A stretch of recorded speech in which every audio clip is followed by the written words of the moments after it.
Pipila ka mga negosyante sa usa ka barangay sa General Santos City ang nagreport nga gipangkawatan og metrohan sa tubig. Ani ang report?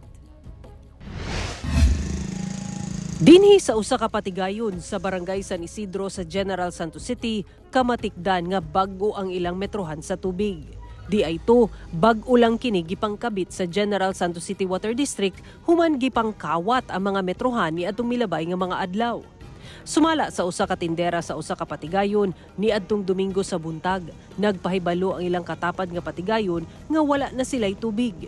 Apan pagka-Lunes, giingnan na lang siya sa iyang amo nga nawad-an na sab sila og supply sa tubig. Didto na nila nadiskubrihan nga gikawat na diay ang ilang metrohan. Duda nila nakawat ang mga metrohan sa tubig ato sa pagbundak sa ulan niadtong kadlawon sa Domingo. Kani daw diri pikas, wala na daw sila'y tubig, buntag daw sa sayo. Tas pagka-Lunes, ni chat ako ang amo nga wala na daw may tubig, kay gikawat daw lagi ang chick meter. Sabado sa gabi or kadlawon ba anak kay kusog mong ang ulan ato. Sumala sa General Santos City Water District, gikan ni atong bulan sa Enero, 20 na ka metrohan sa tubig ang gipangkawat. Kung asa 16 niini niadtong milabay lang nga mga adlaw. Hinuon, ila na kining na-report sa General Santos City Police nga nagsaad sab kanila nga ilang subayon ang giingong pagpangawat.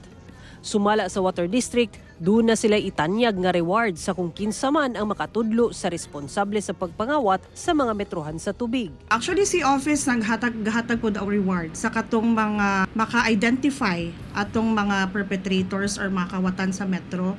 And at the same time, makatudlo sa atua kung kinsa itong mga junk shop owners ang mga nagapalit ng mga stolen meter. Giawhag sa Water District ang mga water consumer nga kung mamahimo, butangan og bakal ang ilang mga metrohan sa tubig nga magsilbing cage aron dili kini makawat. Siguraduhon sab nga accessible kini sa mga mubasa sa metrohan ug sa mga magpahigayon ug maintenance nga mga personahe sa Water District.